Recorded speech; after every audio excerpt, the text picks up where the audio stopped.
ओ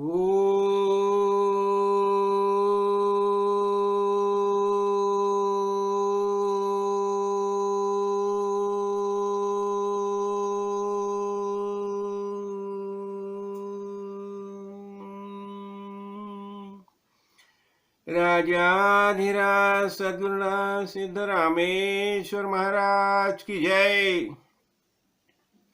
राजाधिराज सद्गुरुनाथ श्री भाऊ साहेब महाराज की जय।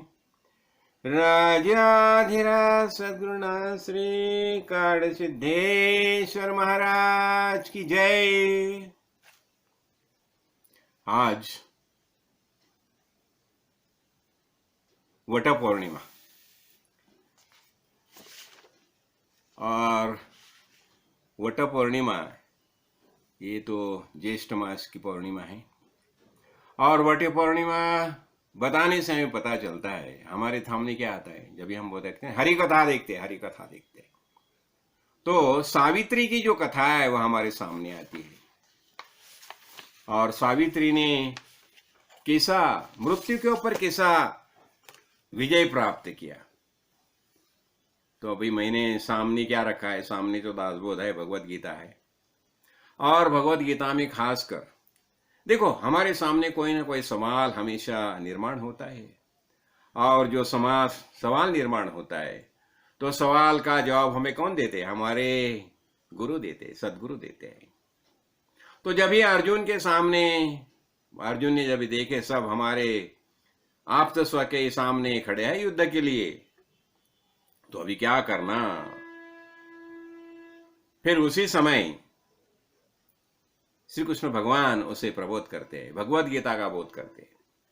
और भगवत गीता का प्रबोधन करने के बाद अर्जुन बताता है, नष्टो मोहा स्मृतिर्लब्ध्वा त्वत्प्रसादान् मया च्युत स्थितोस्मि गतः संदेह करिष्ये वचनम तव। अभी हो गया, आपने ये सब ज्ञान का जो प्रबोध किया तो उससे क्या हो गया, मेरे सामने जो कुछ देह बुद्धि के कारण जो कुछ सवाल निर्माण हो गए थे वो सब सवाल खत्म हो गए। और ये संपूर्ण विश्व क्या है? विश्व लीलावत्तु कैवल्यम। ये सब लीला चल रही है, भगवान की लीला चल रही है। और भगवान की लीला में हमारा जो जो कुछ दायित्व रहता है वो हिसाब से हमें कार्य करना है। तो भगवान कौन है? ऐसे तो त्रिदेव है, लेकिन त्रिदेव में विष्णु भगवान जो है ना, तो विष्णु भगवान हमारे निर्देशक है, निर्देशक यानी बताया जाता है डायरेक्टर है, डायरेक्टर। और वो डायरेक्टर है, उन्होंने हमें बता दिया है कि तुम्हें ये किरदारी निभानी है। ये भूतल पर तुम देह धारण करके आए हैं तो तुम्हारी किरदारी तुम्हें बहुत अच्छी तरह से निभानी है। जो तुम्हें रोल दिया है बस वही हिसाब से कार्य करो। और उसने क्या बताया? वो किरदारी निभाने के लिए सामने रखा क्या? वेद रखे, प्रबोधन करने के लिए वेद रखे। वेद यानी आप्त वचन। और वेद के आधार से हमें जीवन जीना है। बस ये भगवान ने हमारी संहिता सामने रखी है और उसके आदेश से हमें कार्य करना है। तो अभी आज जो है ना, मैंने अभी बताया ना, वट पौर्णिमा यानी सावित्री की कथा बताई जाती है। देखो तो वो समय क्या हो गया था। ऐसे तो पांडव तो वनवास में चले गए हैं, वनवास से पांडव चले गए, उसके क्या था देखो ना कैसा होता है। उन्हें 12 बरस का वनवास और 1 बरस का अज्ञातवास। तो अभी ये इतना साल कहाँ ये करना, जंगल में नहीं, ये करना है, वनवास में रहना है। तो अभी उन्हें प्रबोधन करने के लिए बीच बीच में कोई ना कोई ऋषि मुनि हमेशा आते जाते थे। तो ऐसे ही मार्कंडेय ऋषि आए हैं। और जब भी मार्कंडेय ऋषि सामने आए तो धर्मराज तो बड़े ब्राह्मण भक्त थे, उन्होंने उनका पाद्य पूजा की, सब आदरातिथ्य किया, जलपान सब हो गया। बाद में उसने, धर्मराज ने सवाल पूछा मार्कंडेय ऋषि को कि देखो ऋषिवर, अभी हम तो सब जानते हैं, हम तो वनवास में आए हैं, लेकिन मुझे ज्यादा चिंता लगती है ये द्रौपदी के बारे में। उन्होंने ऐसा कौन सा पाप तो किया नहीं है, वो तो यज्ञ से है ना, यज्ञ से उसका निर्माण हो गया है। तो उसकी यह हालत देखे मुझे तो बहुत दुख होता है। तो ऐसे कोई आपने कुछ कथाएं देखी है क्या? तो मार्कंडेय ऋषि बताते हैं, हाँ मैंने तो देखी है। और वो उसी समय उसे ये सावित्री की कथा सुनाते हैं। तो सावित्री की कथा हमें बहुत बार देखी है। तो लेकिन ये मुझे खास कर क्या बताना है यहाँ कि जब ही सावित्री के सामने ये सवाल निर्माण हो गया, हाँ, तो सत्यवान का आयुष्य कितना, खाली बस 1 साल की उम्र है उसकी। तो नारद मुनि ने बता दिया, देखे बेटी आप और किसी से शादी कीजिए। उसके पिता भी, उन्होंने बता दिया पिता ने कि पिताजी, तो क्या होता है देखो। तो उसके पिताजी हैं, पिता जब ही उन्होंने बता दिया कि खाली बस 1 साल की आयु है, तो अपना ये जो है ना अश्वपति उसका सावित्री के पिता है। उन्होंने बहुत तपस्या की थी, सावित्री देव की पूजा की थी, उपासना की थी। उनके प्रसाद से यह सावित्री का जन्म हो गया है। और जब ही सावित्री ने बता दिया कि मैं ये सत्यवान, ये मुझे पसंद आया है, और नारद मुनि बता दिया उसकी आयु खाली 1 साल की है, तो उसे बताते, अश्वपति बताते हैं, राजा अश्वपति कि अरे बेटा तुम ऐसा करो, और दूसरा कोई राजकुमार चुन लो ना। वो बताती है, नहीं पिताजी, निर्णय एक बार ही लिया जा सकता है बस, और मैंने तो निर्णय लिया है। अभी देखो उसका निश्चय देख के ये उसकी शादी हो जाती है। वो आई वन में आ गई, तपोवन में रहने लगी। ठीक, उसे पता था 1 साल खाली, किसने बताया नहीं किसे, लेकिन वो अंदर से कैसी होगी खाली समझ लो, समझने की बात है। जब भी हमें पता चलता है कि ये ऐसा ये घटना घटने वाली है, तो हमें क्या करना चाहिए, तो उसके ऊपर कुछ ना कुछ उपाय तो होना चाहिए ना। तो उसने क्या किया, शुरू से देखो वो ब्राह्मण भक्ति में लग गई, वंदन भक्ति। और वंदन भक्ति करने से क्या होता, अनेक ब्राह्मण, जब भी वो तपोवन के अनेक ब्राह्मण थी, उन्हें मदद करती थी, वो आशीर्वाद देते थे, सौभाग्यवती भव पुत्रवती भव। और वो 1 साल हो गया। और जब भी वो उस दिन, जिस दिन सावित्री का मृत्यु होने वाला था, उस दिन उसने 3 दिन का सौभाग्य सूचक व्रत किया है देखो। और उस दिन वो बताया उसने सत्यवान को, आज मैं आपके साथ वन में आने वाली हूं। तो देखो, जब भी वो लकड़ी काटते समय उसको धुंधिया आ गई, वो गिरने लगा, तो उसने उसे गिरते समय बचाया और अपने गोद में लिया उसको, और वो बैठ गई। तो उसने सामने देखा, यमराज आए थे, पूछा आप कौन हैं?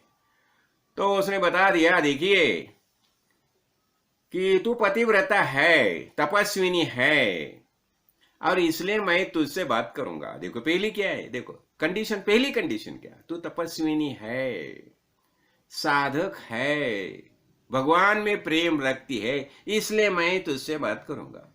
और फिर उसने उनकी बातचीत शुरू होगी। तो उसने बता दिया कि मैं यमधर्म हूं और सत्यवान के प्राण लेने के लिए मैं आया हूं। तो उसने बता दिया, भगवान देखिए, मैंने तो सुना है कि मनुष्य के प्राण हरण करने के लिए आपके दूत आते हैं, तो आप क्यों आए?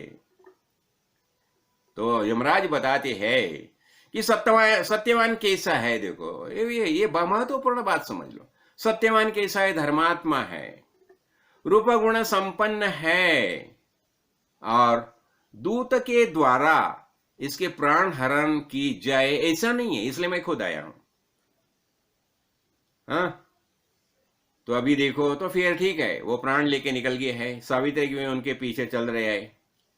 और यमराज बताते हैं कि देखिए, अभी तुम जितना आना था पति के सोबत उतना आ गई हो, तो अभी तुम वापिस चली जाओ, वापस चली जाओ। तो बताती है कि पति के सोबत जाना ये हमारा सनातन धर्म है, और तपश्चर्या, गुरु भक्ति, पति प्रेम, व्रताचरण, और आपकी कृपा, देखो आपकी कृपा, इसके कारण क्या हो जाएगा?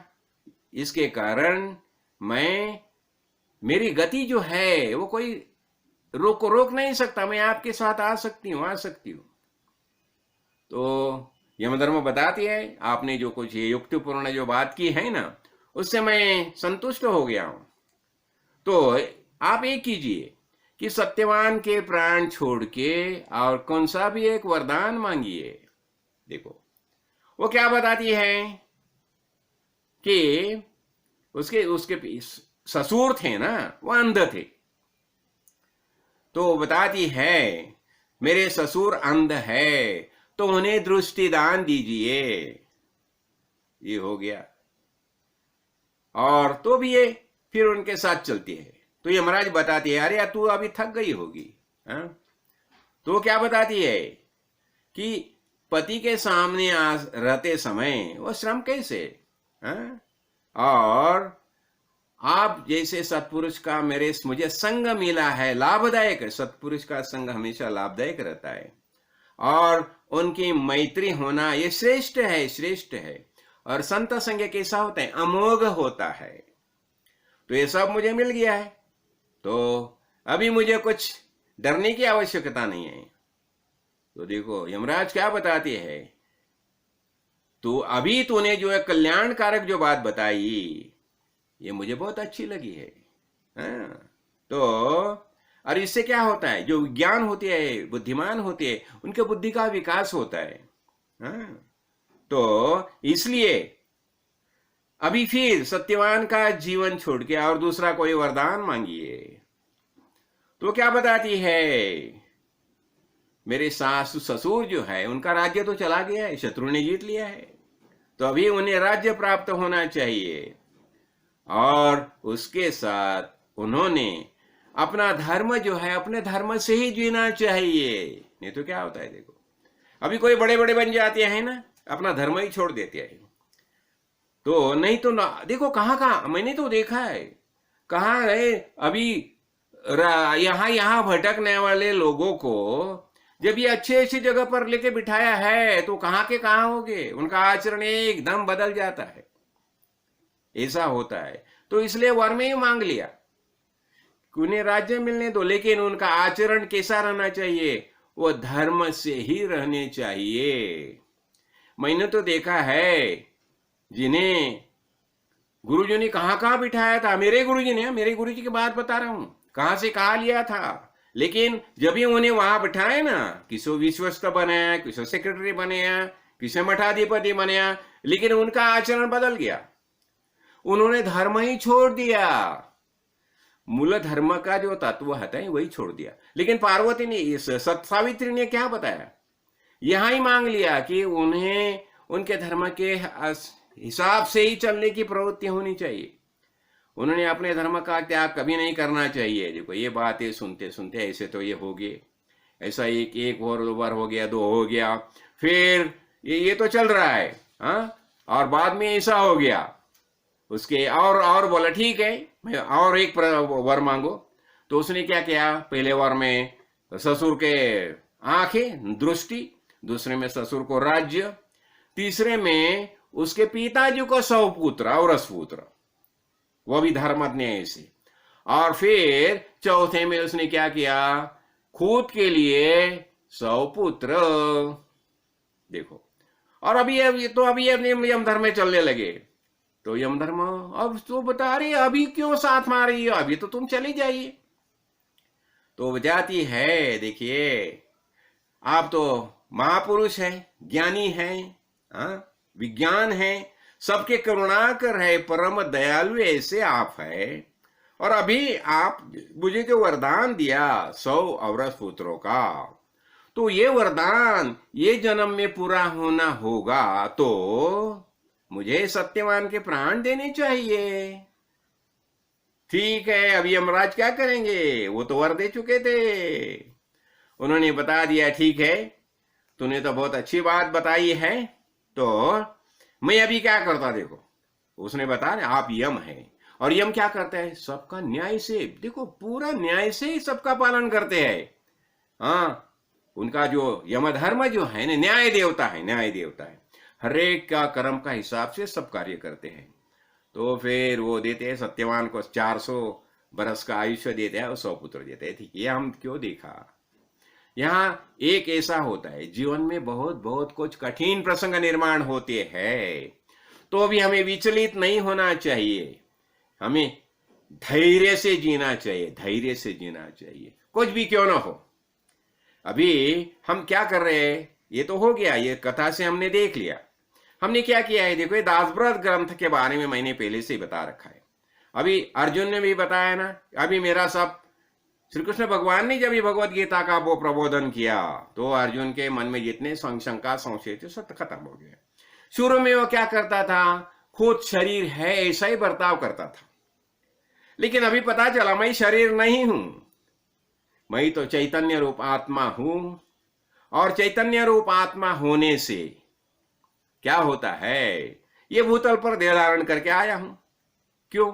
कुछ ना कुछ अपेक्षा होती है, इच्छा होती है, बताया जाता है ना, जन्म लेना पड़ता है। क्यों? वासनाओं के कारण, अपेक्षा इच्छा, इसके कारण जन्म लेना पड़ता है। तो देह धारण करके भूतल पर तो आए हैं, तो हमें कैसा जीना चाहिए? बहुत अच्छी तरह से जीना चाहिए किसी भी बात का। इसलिए देखो, और एक बात मैं बताना चाहता हूं, जो अनुकूल बात है ना, अनुकूल, तो अनुकूल बात में अनुकूल घटनाएं है, अनुकूल सब परिस्थिति है, तो अनुकूल परिस्थिति में जीना ये तो मामूली बात है। लेकिन जो प्रतिकूल परिस्थिति है उसे अनुकूल बनाना, इसमें बुद्धिमानी है। तो हमें क्या करना चाहिए? हमें प्रतिकूल परिस्थिति को भी अनुकूल बनाना चाहिए। और इसलिए जो बुद्धिमानी जो आवश्यक है वो कहां से आती है? इसलिए हमने देखो, अभी मैंने इसके पहले बताया था कि दासबोध ग्रंथ जो है, खासकर मैं दासबोध को खास मानता हूं। क्यों मानता हूं? पूरा वेदांत जो है वो दासबोध ग्रंथ के अंदर आया है, और इसलिए ये दासबोध ग्रंथ पूरा देखो, उसमें 200 समास है, 20 दशक है। तो मैंने इसके पहले क्या किया था, ये हर एक दशक के ऊपर मैंने एक प्रवचन किया है, और हर एक दशक में जो खास खास खास बातें है वो उस प्रवचन में मैंने उसका विवरण किया है। हाँ, तो ये पूरा दासबोध हो गया। और फिर एक दासबोध सार करके मैंने जो प्रवचन किया, उसमें शुरू से 120 तक जितने दासबोध के जो दशक है, सब दशक का सार उसमें मैंने लिया है। और वो खास करके ये क्यों? देखो, हमें पता होना चाहिए ये संपूर्ण विश्व क्या है। ये विश्व ख्वाब है, ख्वाब, माया है, माया। तो वास्तव में देखो, जो माया का निर्माण कैसा हो गया, ये देखो, ये सगुण और निर्गुण, यही बात समझ लो।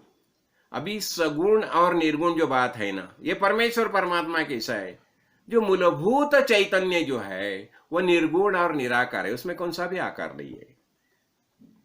मूलभूत चैतन्य, तो ये मूलभूत चैतन्य देखो, प्रयत्न के कारण उसमें एक स्फुरण निर्माण हो गया, स्फूर्ति निर्माण होगी। ये संकल्प ही होता है ना, हर एक का संकल्प होता है। तो ये स्फूर्ति जो निर्माण होगी, मूलभूत संकल्प जो निर्माण हो गया, यही मूल माया है। ये मूलभूत संकल्प हो निर्माण हो गया, यही मूल माया है। और ये मूल माया जो है, बताया जाना, ओंकार रूपी जो धन्वी निर्माण हो गया, तो वो भी मूल माया का ही भाग है। लेकिन ये मूलभूत चैतन्य नहीं है, उससे अलग है। वो जो निर्माण हो गया, जो निर्माण हो गया वो नाशवंत है, वो विनाशशील ही है। जो इसलिए क्या बताया, भव सागर, भव यानी क्या, जो निर्माण हो गया, इसका अर्थ क्या, पहले नहीं था। और जो निर्माण होता है उसे नष्ट होना ही पड़ता है। ये शरीर क्या है, शरीर क्या है, शरीर निर्माण हो गया ना। क्यों निर्माण हो गया? हमारे संकल्प के कारण। इसलिए हमने देखा, देखो, ये संपूर्ण विश्व जो है वह विश्व का कर्ता कौन है?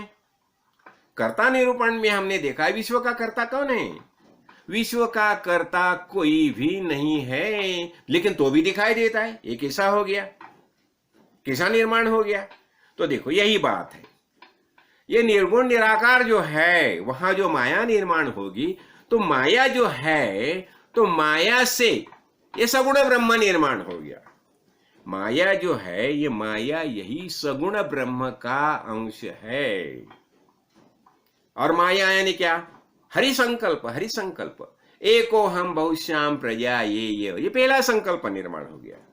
मैं अकेला हूं और अनंत जीव से मैं जीव धारण करूंगा, निर्माण हो जाऊंगा, तो ये संकल्प हो गया। तो ये हरि संकल्प जो है, बहुश्याम प्रजा, ये हरि संकल्प के कारण ये संपूर्ण सृष्टि का निर्माण हो गया। तो उसमें पंचमहाभूत निर्माण हो गए। गुण शोभिनी माया देखी हमने, तो पंचमहाभूत निर्माण हो गए। फिर त्रिगुण निर्माण हो गए। हाँ, और त्रिगुण निर्माण हो गए, और ये त्रिगुण फिर ये अष्टधा प्रकृति निर्माण हो गई। अष्टधा प्रकृति यानी संपूर्ण दृश्य जगत निर्माण हो गया। फिर बीज लक्षण में हमने देखा, ये बीज लक्षण में क्या हो गया? जो चार खानी देखा ना हमने, उद्बीज, जारज, स्वेदज और अंडज, ये चार खानी के जीव निर्माण हो गए। और हरेक जीव अपने अपने तरीके से जीने लगा। देखो, वास्तविक जो सूक्ष्म जो है ना, सूक्ष्म में कुछ भेद है ही नहीं है। सूक्ष्म अभेद है। देखो, सूक्ष्म कैसा है? अभेद है। लेकिन वो जब स्थूल होता है, यानी देह धारण करता है, तो स्थूल हो गया। तो स्थूल देह के कारण उसमें उसी प्रकार की वासनाएं निर्माण होगी, भावनाएं निर्माण होगी। देखो, उदाहरण के तौर पर हम देखेंगे पार्वती परमेश्वर यानी क्या हो गया? स्त्री और पुरुष। वास्तविक एक ही परमेश्वर है ना, लेकिन उसने क्या किया? खुद में से ही स्त्री का निर्माण किया। ये कैसा हो गया? संकल्प से हो गया। संपूर्ण सृष्टि का निर्माण कैसा होता है? भगवान के संकल्प से होता है। और ये सगुण भगवान है। देखिए, अरे हम देखिए ना, समामूली बात, हम हमारे बेटे देखो ना, हमारी संतति जो है वो हमें पता था। ये कैसे, देखो कैसा जन्म हो गया उन्हें, कैसे बड़े हो गए। 38 सेंटीमीटर का बेटा 6 फीट बन जाता है, पौने 6 फीट बन जाता है। कैसे, कहां से? ये संकल्प से हो गया ना। ये संपूर्ण सृष्टि जो निर्माण हुई, कैसे? संकल्प से। यानी संकल्प करने का सामर्थ्य हम में है। हरेक का संकल्प होता है। देखो, हरेक का जीव का संकल्प होता है। तो ऐसे ये अनंत जीव जो है, जैसे अनंत जीव निर्माण हो गए, और देखो वैसे देव निर्माण हो गए। अभी आप पूछेंगे देव कहाँ है? देखो, अभी भी इस वातावरण में, हाँ, स्वर्ग है, स्वर्ग भी मौजूद है। अलकापुरी भी मौजूद है, कैलाश भी मौजूद है, सत्यलोक भी वह मौजूद है, और विष्णु भगवान का वैकुंठ लोक भी मौजूद है। सभी सूक्ष्म रूप में है, मौजूद है। और अनेक देव देवता भी मौजूद है। और जब भी आवश्यकता होगी तो वो देव देवता भी सगुण रूप धारण कर सकते हैं। अभी निर्गुण में है, वो वायु स्वरूप में है। उनका सबका अस्तित्व वायु स्वरूप में है। देखो, जैसे देवासुर है ना, जैसे देव निर्माण हो गए, ऐसे अवगुण से राक्षस भी निर्माण हो गए। ऐसे देखो ना, रात्रि निर्माण होगी तो दिवस भी निर्माण हो गया। क्यों? हम देखो, काल रूप निरूपण में हमने देखा है अनेक प्रकार के काल जो आते हैं। सुबह का समय देखो, दोपहर का समय देखो, शाम का समय देखो, रात का देखो, वसंत, ग्रीष्म, ऋषि, सब ऋषि देखो, सब ऋतु देखो, बारिश आता है, धूप बढ़ती है। ये सब जो है ना, ये संपूर्ण सृष्टि जो है, उसका परिचालन भगवान ने बहुत अच्छी तरह से किया है।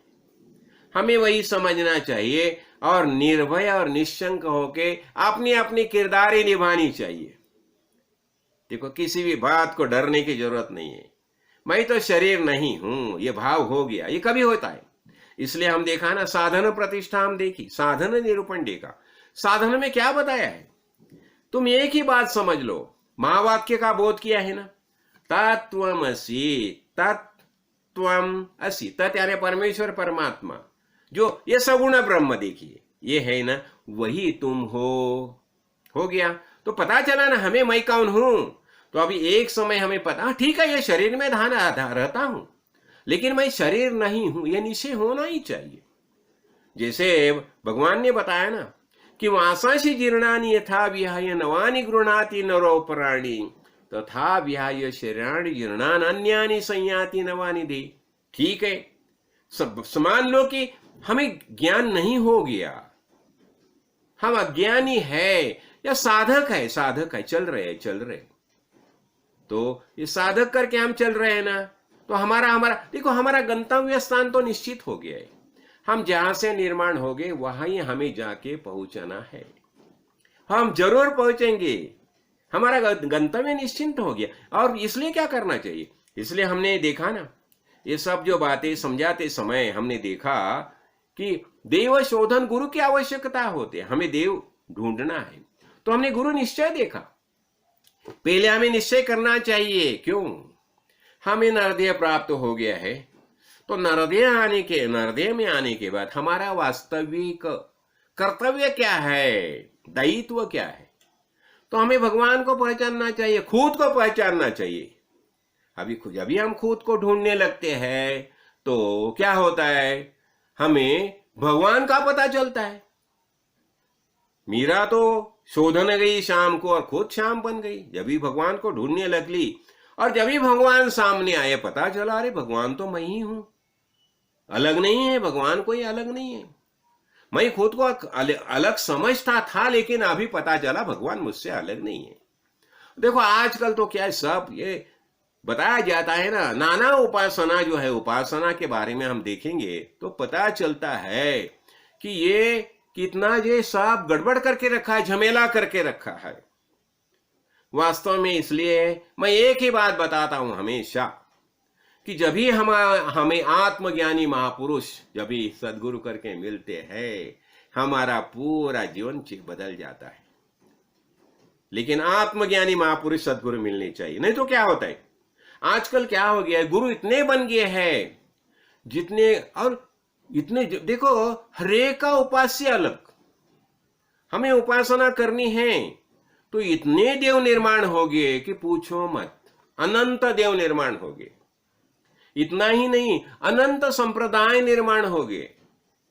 इतना ही नहीं, अनंत मठाधिपति निर्माण हो गए, हरेक की बताने की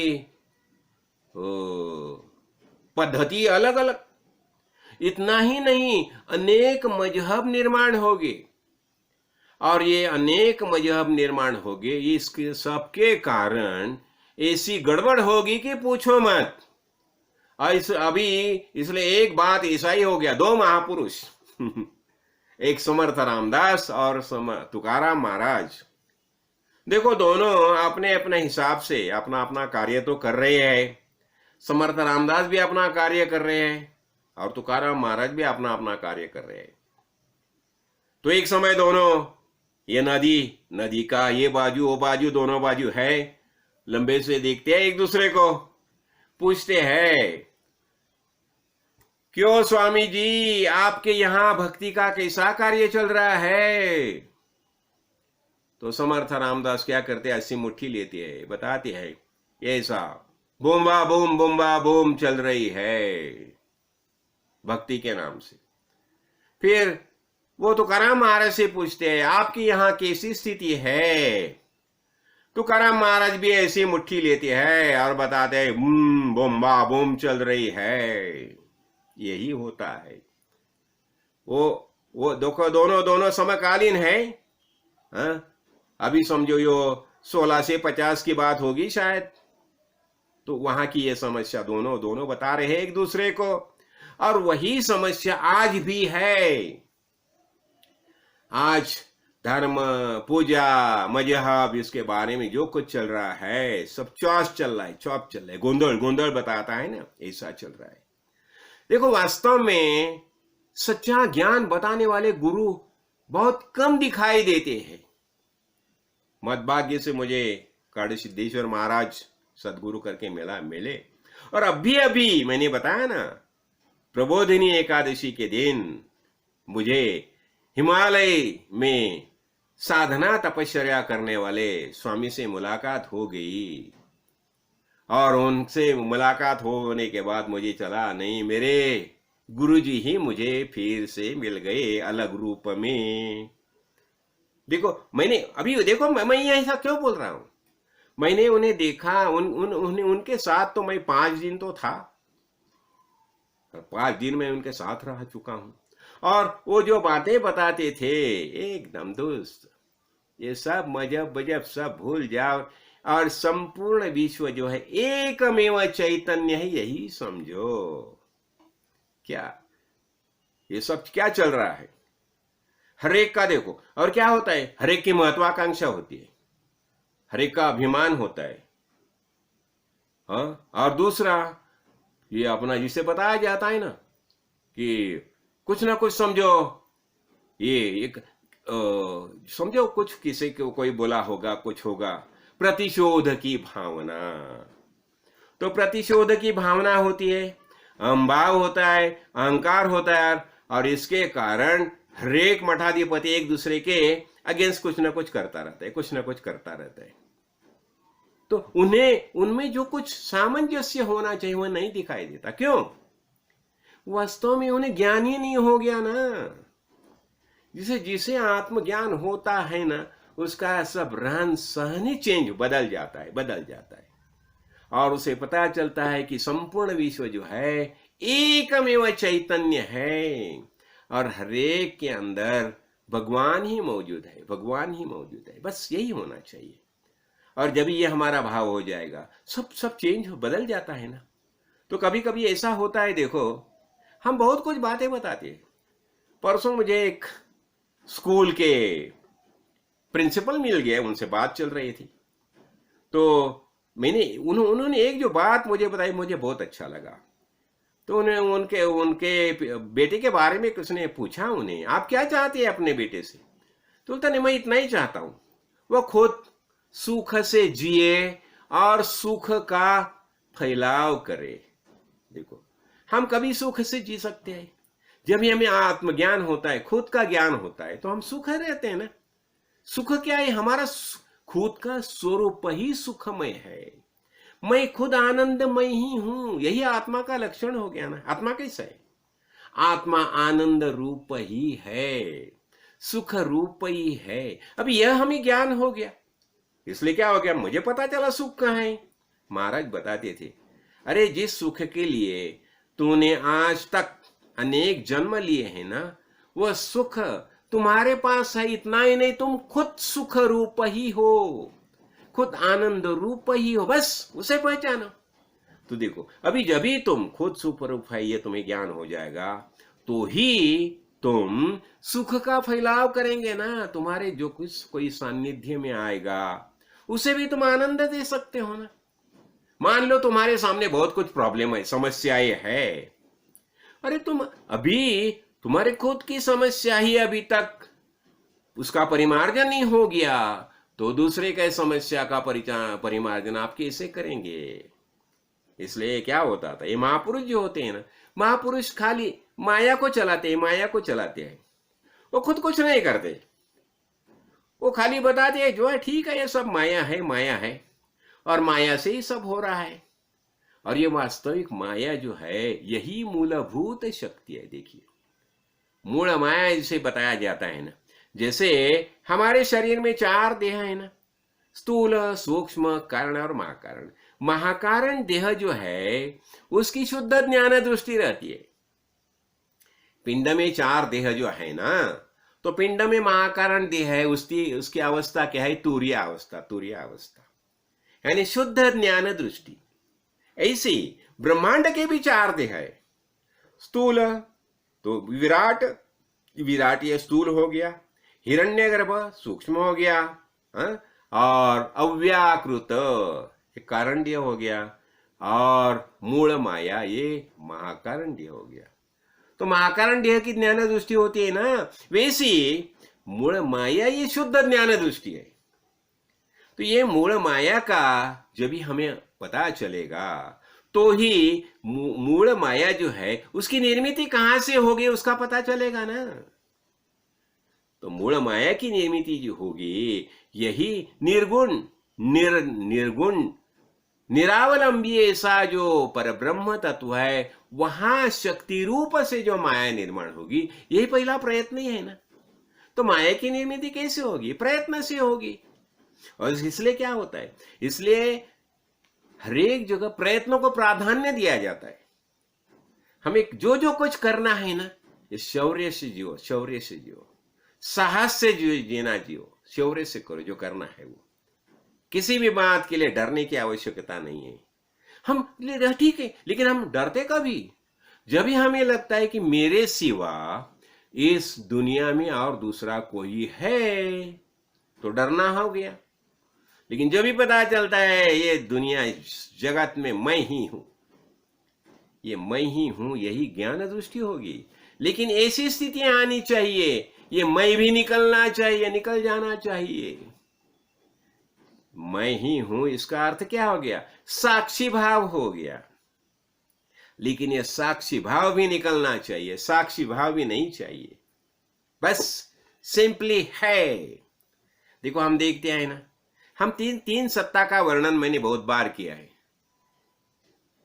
तीन सत्ता, एक क्या होते हैं? व्यावहारिक सत्ता। अभी देखो व्यवहार करते हैं ना हम, ये लेन देन का व्यवहार चलता है। व्यवहार में ये शरीर है, माइक शरीर है, ये संपूर्ण विश्व भी माइक है। तो माइक शरीर और माइक शरीर में, माइक विश्व में माइक शरीर रहता है। और इसलिए ये माइक शरीर जब तक हम धारण करके बोतल पर रहते हैं, तभी तक ये वेद का जो अनुशासन है हमें पालना ही चाहिए। और ऐसा ही देखो, जो महापुरुष जो है, वो महापुरुष यानी क्या हो गया? श्री कृष्ण भगवान रामो प्रभु हम पद बोलते हैं, लेकिन वो महान कैसे हो गए? जब भी उन्होंने बड़ा बड़ा कार्य किया, इसलिए वो महापुरुष हो गए। इसलिए बताया जाता है ना, धर्म स्थापना करने वाले जो पुरुष होते हैं वो ईश्वर के अवतार ही होते हैं। अवतार का अर्थ क्या हो गया? बड़े बड़े, ठीक है, अवतार ही करके उन्होंने बड़ा कार्य किया, अधिक शक्ति लेके आए थे। शक्ति सामर्थ्य रहता है उसका, तो यही शक्ति सामर्थ्य है, ये हमें भी अर्जित करना चाहिए। देखो, और शक्ति सामर्थ्य अर्जित करने के लिए उपासना करनी चाहिए। ये बताया जाता है ना, सामर्थ्य में सामर्थ्य है, क्रांति में सामर्थ्य है, चळवळ में सामर्थ्य है, प्रयत्न में सामर्थ्य है। इसलिए हमें प्रयत्न करना ही चाहिए। और जब भी हम प्रयत्न करते योग्य दिशा से, योग्य दिशा कि कौन सी दिशा? संतोदिक, यानी जो संतों ने ये बताई वही दिशा से हमें कार्य करना चाहिए। और ये संत महापुरुष जो है, मद्भाग्य से हमारे भरत भूमि में अनेक संत महापुरुष निर्माण हो गए हैं, आज भी है। मैं तो बताता हूं, जिस स्वामी से मेरी मुलाकात होगी वह भी जाएंगे, कहाँ रुद्रनाथ में जाएंगे, वह तपस्या करेंगे, वो कभी वापस आएंगे बोल भी नहीं सकते। और ऐसे तो उनकी उम्र क्या होगी, शरीर पता भी नहीं सकते आप। और उनका ज्ञान का जो प्रबोधन करने की क्षमता जी है, उनकी ज्ञान दृष्टि है, ऐसे महापुरुष मिलना ये मद्भाग्य, मद्भाग्य। और हमारा भाग्य होगा, अहोभाग्य होगा। और जब ये उनसे मुलाकात होगी और 4 दिन 5 दिन के बाद जब हम निकलने लगे, तो वो बोले कि कैसा लगा ये सब? मैं बोला, स्वामी अहोभाग्य, अहोभाग्य, मेरे गुरुजी के रूप में ही आपसे मुलाकात होगी, मैं मेरा भाग्य समझता हूँ, भाग्य समझता हूँ। वो बताते थे, मन तड़पत हरि दर्शन को आज, मन तड़पत हरि दर्शन को आज। ऐसे वो बांसुरी को बजाते। और मैं तो सामने ही बैठा था, वो पूछते थे कैसा लगा। ऐसे होते हैं महापुरुष। और ये महापुरुष परम करुणाकर होते हैं, ईश्वर के अवतार होते हैं। और ऐसे महापुरुष से मुलाकात होना, ऐसे महापुरुष सदगुरु करके मिलना, इससे और भाग्य क्या हो सकता है। लेकिन एक बात कभी भी नहीं भूलना, सदगुरु ने जैसा बताया वैसा ही हमारा आचरण होना चाहिए। और जब भी ऐसा आचरण हम करते हैं ना, तो हम अंदर से आनंद महसूस करते हैं, अंदर से वो आनंद ऐसा होता है, क्यों क्या बताओ, क्या वो बता ही नहीं सकते। जिसे अनिर्वाच्य बताया जाता है ना, अनिर्वाच्य निरूपण में हम देखता है ना कि अनिर्वाच्य इसका अर्थ क्या हो गया, जिसका शब्द से बखान नहीं किया जा सकता। तो देखो, मैंने बताया था, इसके पहले भी मैंने बताया है, जब भी मैंने ये दासबोध ग्रंथ जो है ना, उसके 200 चैप्टर है, समास है 200 समास। तो 200 समास के ऊपर मैंने प्रवचन करके उसकी डीवीडी जब भी मैंने प्रकाशन की, गुरुजी के सामने रखी, और उसके बाद 1-2 दिन में गुरुजी जो आए, ख्वाब में आए, और मैं उन्हें प्रणाम करने जा रहा हूं, लेकिन उसके पहले उन्होंने जो मुझे ऐसा गले लगाया, हा हा हा हा, क्या बताओ। और उसी समय मैं बताता हूं ना हमेशा कि कैसा होता है, तो ज्योति स्वरूप कैसा होता है, ज्योति स्वरूप कैसा होता है। तो उसी समय जो गुरुजी का मैंने जो ये दिखा, उनका जो ऐसा रूप था, उनका ऐसा रूप था, जो उसका शुभ्र शुभ्र धवल जो ये था, पूरा शुभ्र धवल रंग, क्या बताओ। और वहां उसी समय पता चला, अंतः ज्योति बहि ज्योति प्रत्यक ज्योति परात् परा, ज्योति ज्योति स्वयं ज्योति आत्म ज्योति शिवोस्म्य हम। ये वास्तविक हमारा स्वरूप है। तो गुरुजी ने मुझे बता दिया, वो दिखाया, उसका वर्णन क्या करूं। तो इसलिए मैं ना कभी देखो, और जभी से अभी मैं जो कुछ करता हूं उसके बारे में मैं किसी से भी कौन सी भी प्रशंसा की अपेक्षा ही नहीं करता, जरूरत ही नहीं ना। क्या कोई प्रशंसा करेगा।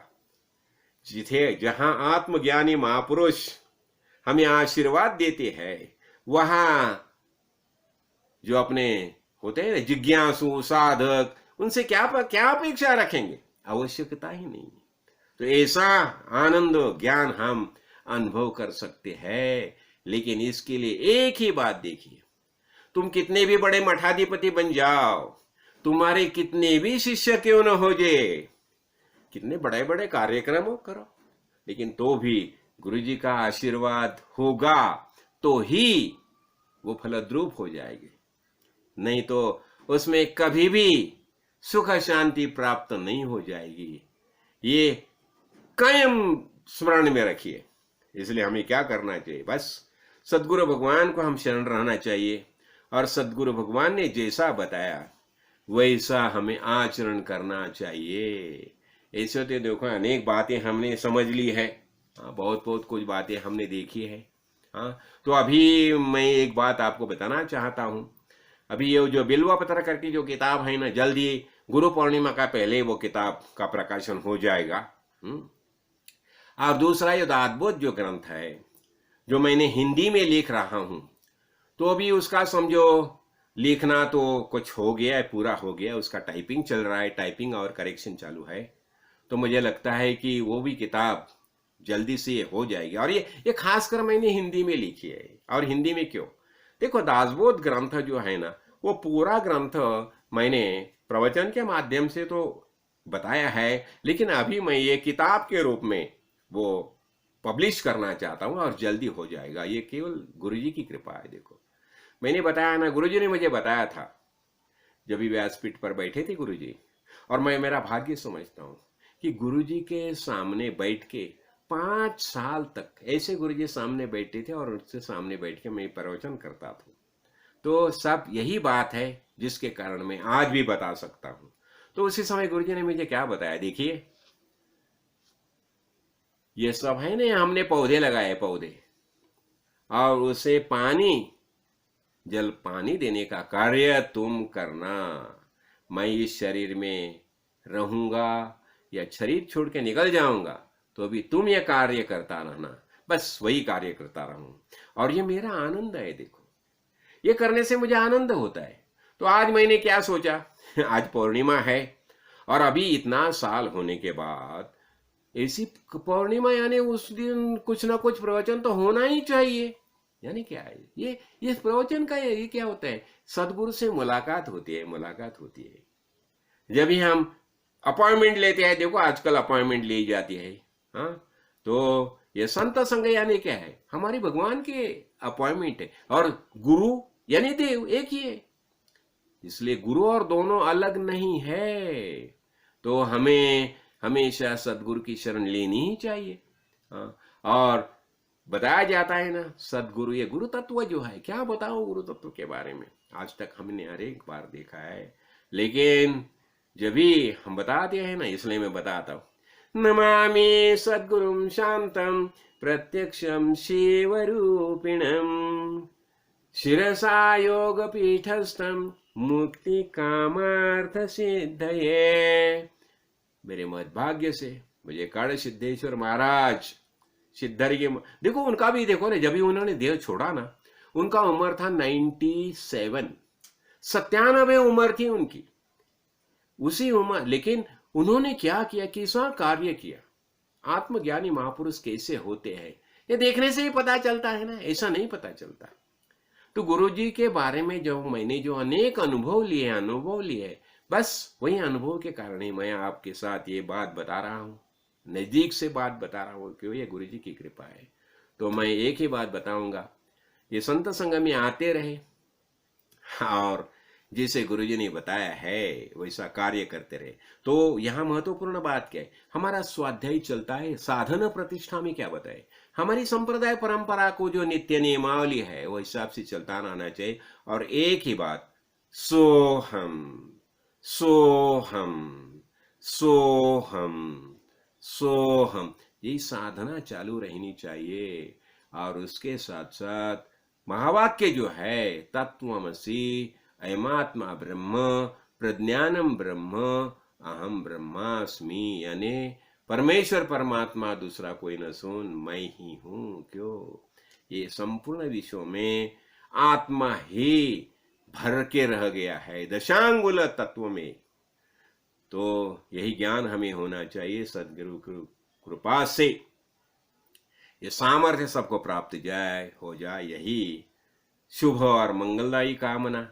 और आज तो अपना महिला वर्ग, हाँ, सब कैसे अपने अपने हिसाब से बहुत ढंग से ये करते हैं, श्रृंगार करते हैं, और श्रृंगार करके करके भगवान का अनुष्ठान करते हैं। क्यों, सौभाग्य सूचक है ना ये, तो सबको सौभाग्य प्राप्त हो जाए, और वही सौभाग्य से हमें जीने की शक्ति प्राप्त हो जाए। जैसा सावित्री ने यमधर्म के ऊपर विजय प्राप्त किया, तो हमें भी मृत्यु को ऊपर विजय प्राप्त करनी है। यानी क्या, मैं शरीर नहीं हूं, सच्चिदानंद स्वरूप आत्मा हूं, यही हमारा सबका निश्चय होना चाहिए।